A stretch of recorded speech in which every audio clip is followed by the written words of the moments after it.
कार्यक्रम के प्रायोजक हैं कृषि एवं कृषक कल्याण मंत्रालय, भारत सरकार। किसान वाणी कार्यक्रम सुनने वाले सभी भैया बहन को आपकी बहन क्षमा और भैया रघु की राम राम।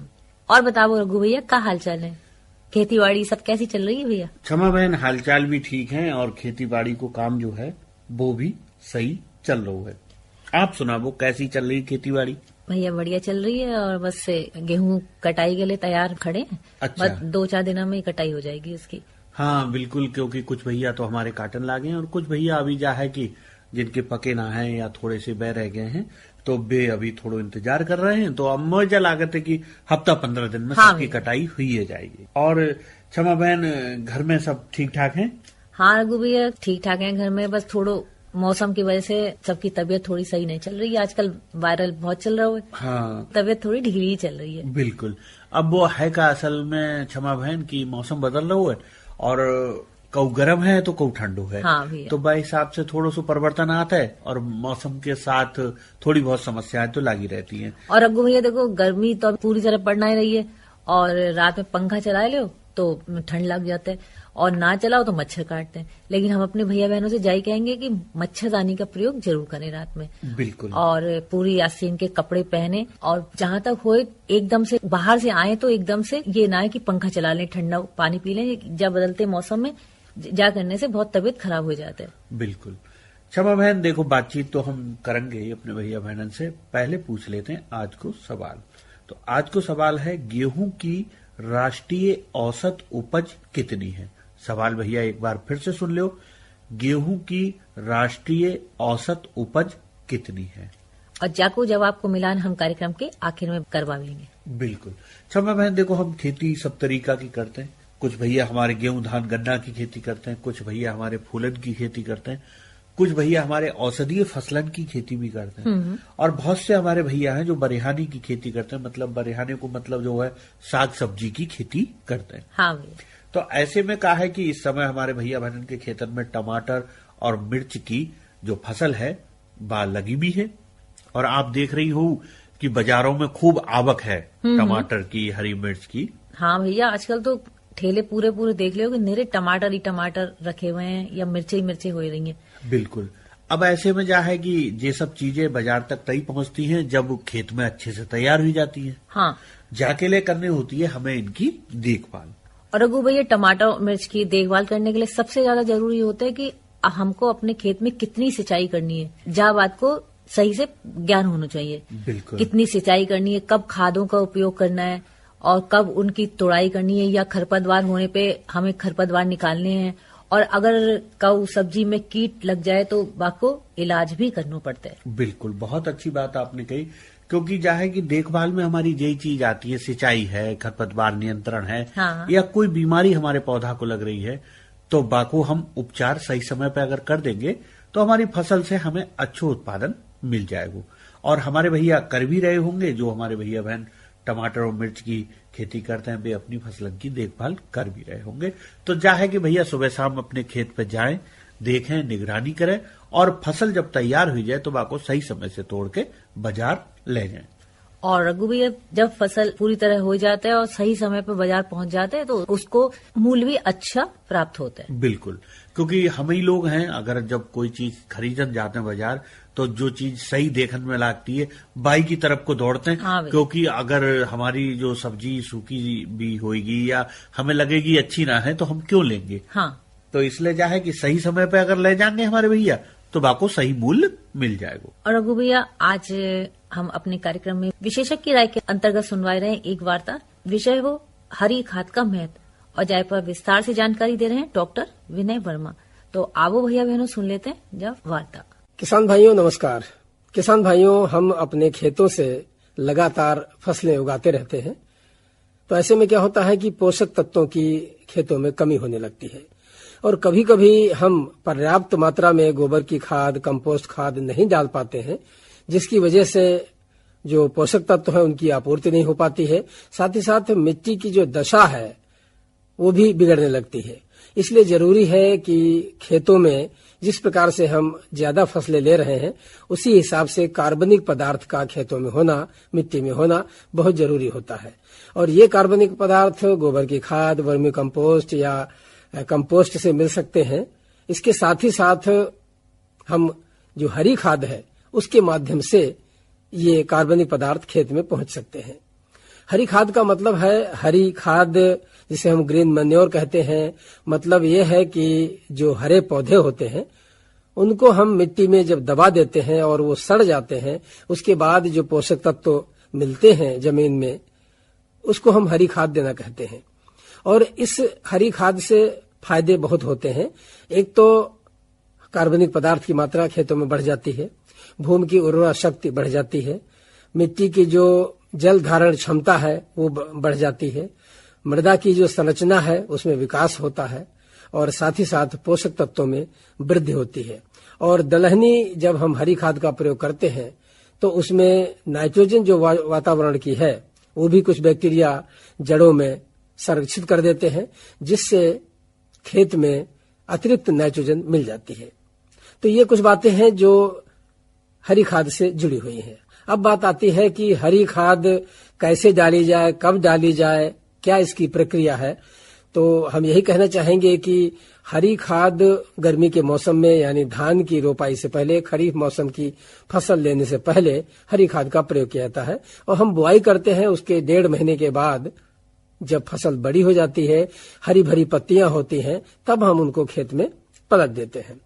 हरी खाद देने की विधियों की जहां तक बात आती है तो इसकी 2 विधियां हैं। वैसे एक जो पहली विधि है वो बहुत ही कॉमन है और उसी का प्रयोग हमारे किसान भाई करते हैं, लेकिन दूसरी विधि है उसके बारे में भी हम बताएंगे आपको।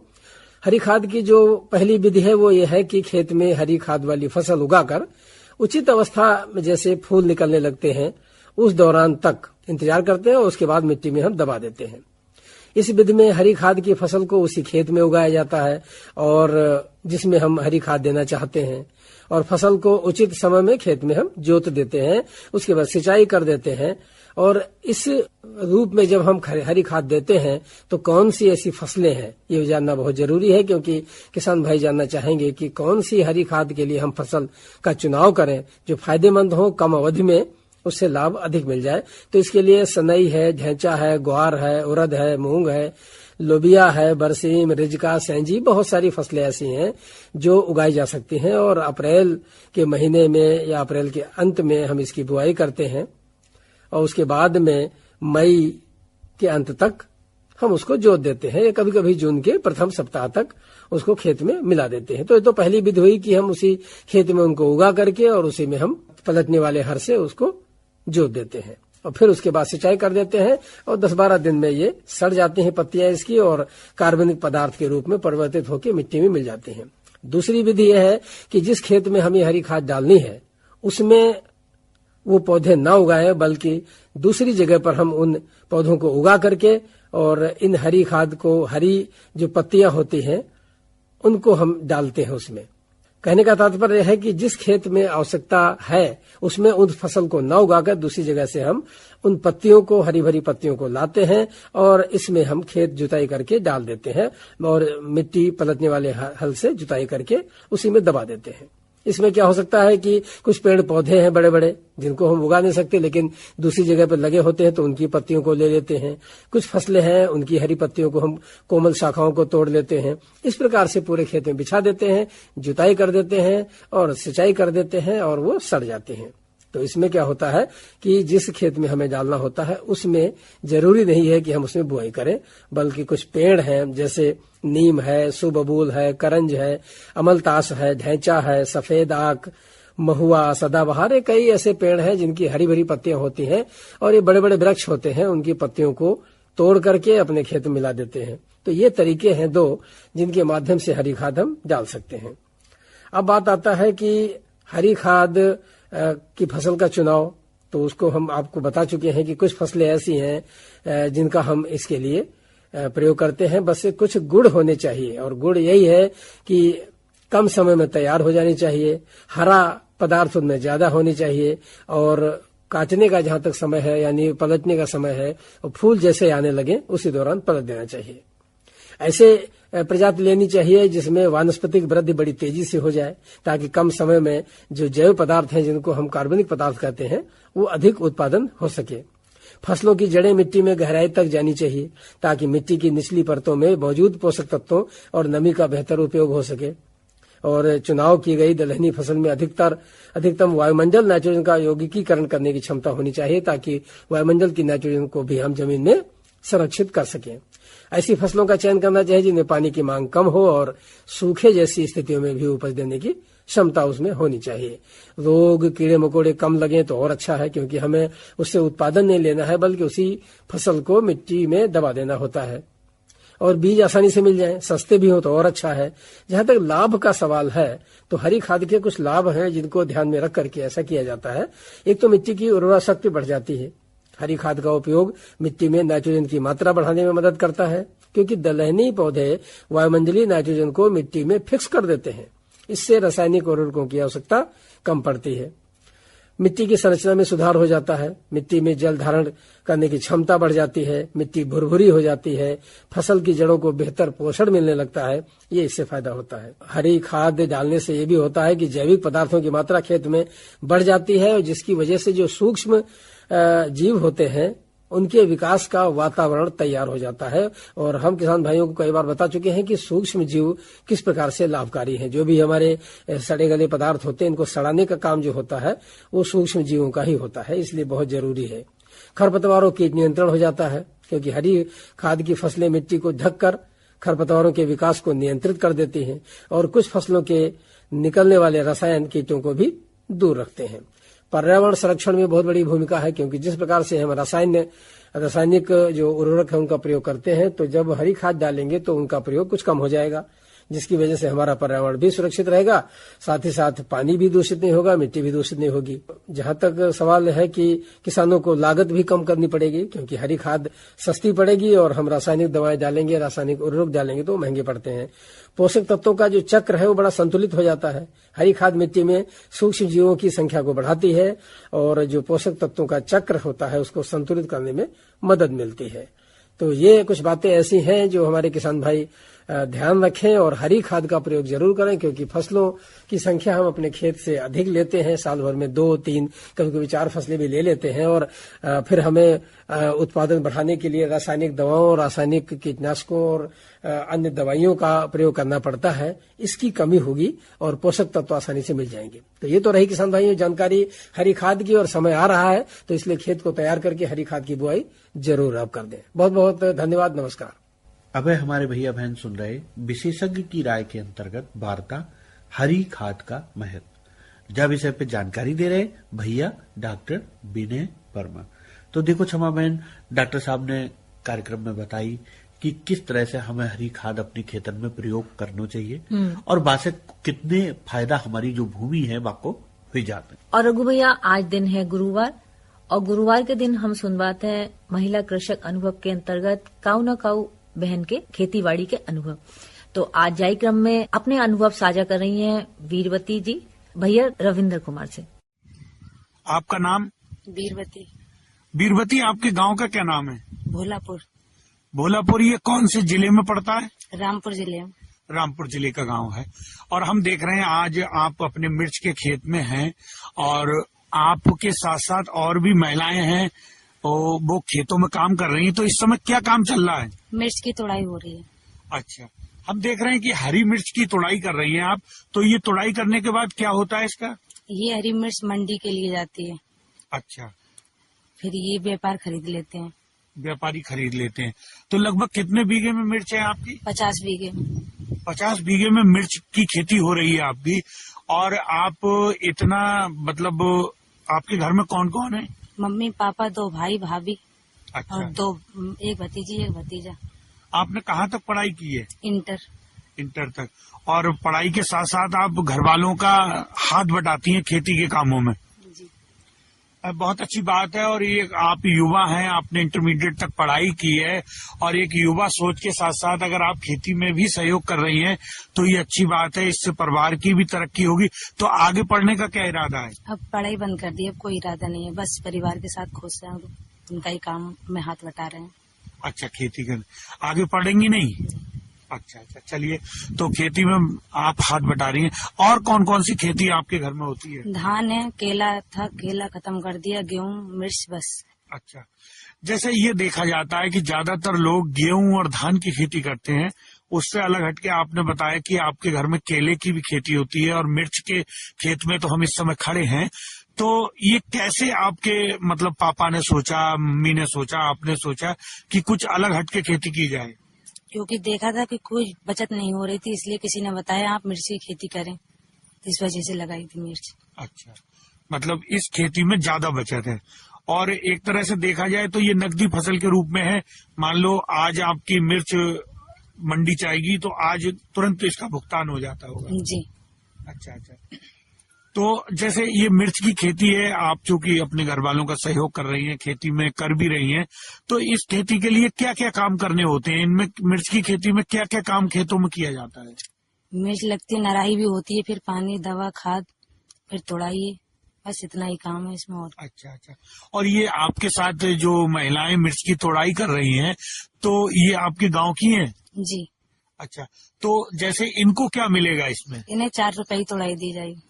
4 रुपए किलो के हिसाब से तोड़ाई दे देती हैं आप, और ये लोग अपने जितने 10 किलो तो अगर तोड़ पाएंगी तो 40 रुपए इनके हो गए। जी। हाँ, तो इससे अच्छा होता है कि इन लोगों के लिए भी एक काम है, और महिलाएं हैं चूंकि घर में बैठी रहेंगी तो कुछ भी अर्जित नहीं होगा, और खेतों में अगर ये काम करेंगी आपके साथ साथ तो इन्हें लाभ भी होगा। तो दूसरी बात हम जानना चाहते हैं कि आपके घर में पशुपालन होता है? जी। कितने पशु हैं आपके यहाँ? 3 पशु हैं। तो जैसे गर्मी का मौसम चल रहा है, तो गर्मी के मौसम में आप अपने पशुओं की कैसे देखभाल करती हैं? सुबह सुबह पानी पिलाना, नहलाना, फिर उसे चारा डालना। चारे में किस तरह का चारा आजकल आप पशुओं को खिला रही हैं? अभी तो भूसा और चारी। भूसा और चरी, मतलब सूखा चारा और हरा चारा मिलाकर आप दे रही हैं। जैसे आज आपका कार्यक्रम बहुत लोग सुन रहे हैं, और जैसे आपने इंटरमीडिएट तक की पढ़ाई की है, उसके बाद भी और भी बच्चियां हैं, किस तरह से अपने घर वालों का सहयोग कर सकती हैं खेती में? और मैं तो यही कहती हूँ कि सब जितनी माँ बाप के साथ बेटियां हाथ बटाए उतना अच्छा है। अगर पढ़ाई कर रही हैं तो और भी अच्छा है, पढ़ाई करें। अच्छा अच्छा, और अगर माता पिता का हाथ बटाती हैं तो इससे ये घर की तरक्की होगी ज्यादा से ज्यादा। अच्छा अच्छा, ठीक है वीरवती जी, आपने हमें जानकारी दी, आपका बहुत बहुत धन्यवाद। अब वही हमारे साथियों ने सुनो महिला कृषक अनुभव के अंतर्गत वीरवती जी के अनुभव। रघु भैया देखो, हमारे किसान साथी खेतीबाड़ी करते हैं तो जब भी चाहते हैं कि अगर उनको कल के मौसम को हाल पता चल जाए तो वो अपने खेतीबाड़ी के काम बाई हिसाब से तय कर लें। तो आज अपने साथियों को बता देते हैं कि कल मौसम कैसा रहने वाला है। कल मौसम मुख्यतः साफ रहने की उम्मीद है। अधिकतम तापमान 34 डिग्री सेल्सियस और न्यूनतम 15 डिग्री सेल्सियस रहने की उम्मीद है। वहीं हवाएं पश्चिम उत्तर पश्चिमी दिशा से 15 से 30 किलोमीटर प्रति घंटा चलन की उम्मीद है। और बात करें आर्द्रता की, तो आर्द्रता 30% रहने की संभावना है। तो क्षमा बहन, जो तो हो मौसम को पूर्वानुमान जो कि हमको प्राप्त हुआ हो कृषि विश्वविद्यालय पंतनगर उत्तराखंड से। और अब कार्यक्रम में वह बेला आ चुकी है जब हम बताते हैं सवाल को जवाब। तो आज को सवाल का हो और बाकू जवाब का है, आप बता दो भैया। आज को सवाल हो, गेहूं की राष्ट्रीय औसत उपज कितनी है? तो जाको सही जवाब है, गेहूं की राष्ट्रीय औसत उपज है 22 क्विंटल प्रति हेक्टेयर। और बात करें आज के कार्यक्रम की नसीहत की, तो आज के कार्यक्रम से हमें यही नसीहत मिलता है, किसान साथी खेतीबाड़ी में हरी खादों का अधिक से अधिक उपयोग करें। और आज के कार्यक्रम की जाई नसीहत के संग अपने भैया रघु और अपनी बहन क्षमा को दे अनुमति। भैया बहनों राम राम। इस कार्यक्रम के प्रायोजक थे कृषि एवं कृषक कल्याण मंत्रालय, भारत सरकार।